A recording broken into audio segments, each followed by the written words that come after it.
শিয়ালদা থেকে কিন্তু হাসনাবাদ লোকাল ধরে যাওয়া যায় টাকিতে, কিন্তু আমরা বারাসাত থেকে লোকাল ট্রেন ধরে হাসনাবাদ গেছিলাম। হ্যালো বন্ধুরা, welcome to our channel, welcome to my blog.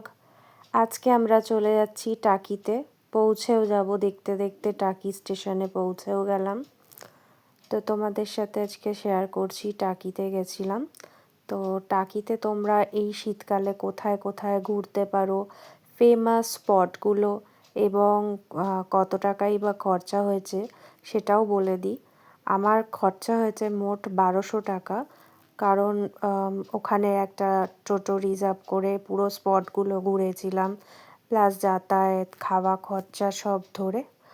আর বেশি বকবক করব না, একটা এখান থেকে টাকি স্টেশনে পৌঁছে টোটো নিয়ে নিয়েছি এবং এই টোটোটাই আমাকে আজকে সারাটা স্পট ঘুরিয়ে ঘুরিয়ে দেখাবে এবং দিনের দিন টাকি ভ্রমণ করে কিভাবে আমি আবার ব্যাক করি সেটাই তোমরা দেখতে থাকো।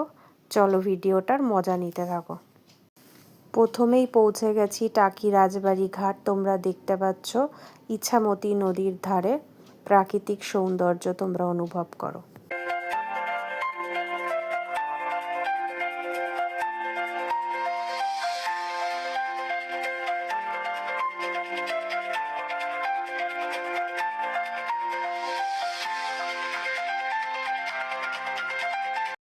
টাকি ইছামতি নদীর ধারে ঘুরতে ঘুরতে এবং সুন্দর প্রাকৃতিক দৃশ্যের মজা নিতে নিতে আমি আর আমার মাম্মা এগিয়ে চললাম নদীর ধার দিয়ে এবং নদীর সুন্দর হাওয়া খেয়ে আর সুন্দর প্রাকৃতিক গ্রাম্য পরিবেশ দেখে মনটা ভরে উঠল।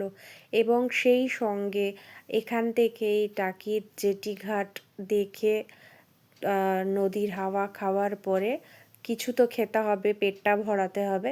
তো তার জন্য আমরা ম্যামে খেয়ে নিয়েছিলাম একদম সামনে থেকে টাকির দই ফুচকা।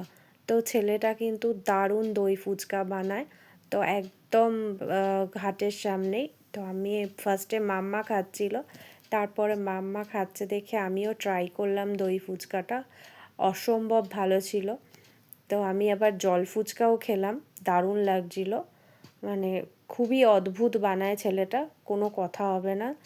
যাই হোক, মোটামুটি পেট পুজো করে আর তোমরা টাকিতে আসলে যারা 1-2 দিন স্টে করবে তারা কিন্তু এই সুহাসিনী গেস্ট হাউসটা দেখতে পাচ্ছ, এটায় থাকতে পারো, বা তার পাশে কিন্তু অনেক আরও গেস্ট হাউস আছে, সেগুলোয় থাকতে পারো। এইটা গভর্নমেন্ট গেস্ট হাউস, এই পাশেরটা, এটাতেও থাকতে পারো।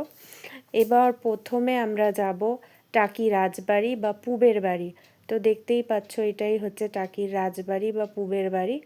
তো এখানে ভেতরটা বেশি ঢুকলাম না, কারণ ভেতরটা বেশি ভাঙাচোরা মতন। তো ওখানে কিন্তু এখনও পুজো হয়, দুর্গা পুজো।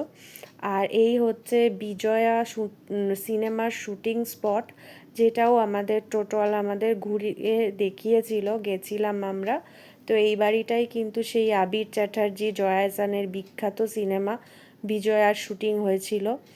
তো এই শুটিং স্পটে আমি আর মাম্মা দাঁড়িয়ে দাঁড়িয়ে একটু ফটোগ্রাফি করছিলাম। বেশ সুন্দর এবং প্রাকৃতিক পরিবেশটা বেশ নিরিবিলি, নিশ্চুপ। তারপর চলে গেছিলাম জোড়া শিব মন্দির।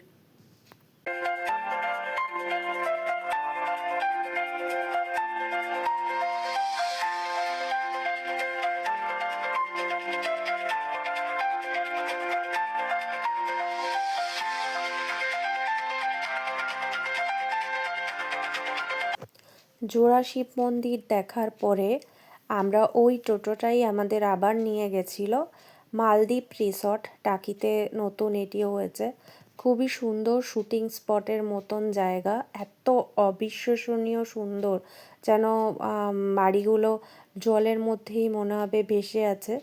তো আমরা সেই মালদ্বীপ রিসর্টে ঢুকে গেছি এবং এখানে কিন্তু অনেক পারিজাই পাখি এবং বিভিন্ন রকমের মাছ, অ্যাকুরিয়াম সবই আছে।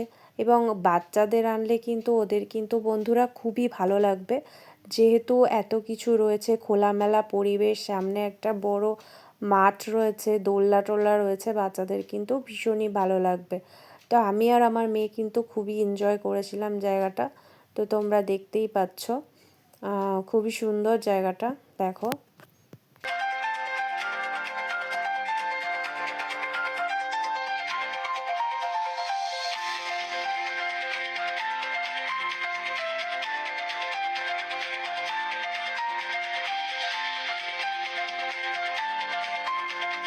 এরপর বন্ধুরা আমরা চলে গেছিলাম টাকি মিনি সুন্দরবন বা গোলপাতার ছাউনি।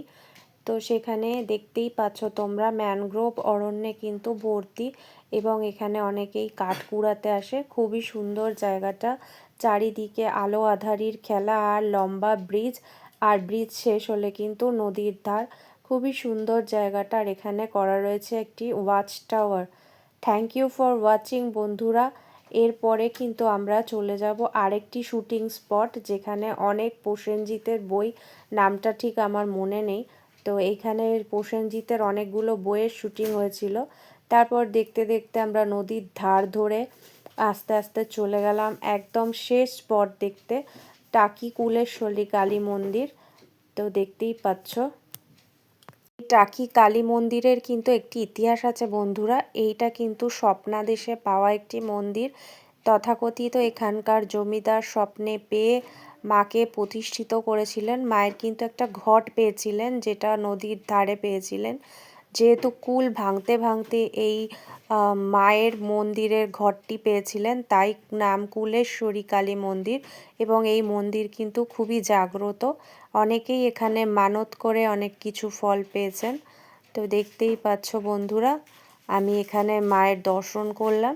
তো তোমাদের বন্ধুরা ভিডিওটা কেমন লেগেছে কমেন্টে লিখতে ভুলো না। ভালো লাগলে অবশ্যই একটি লাইক করো আর শেয়ার করো সবার সাথে।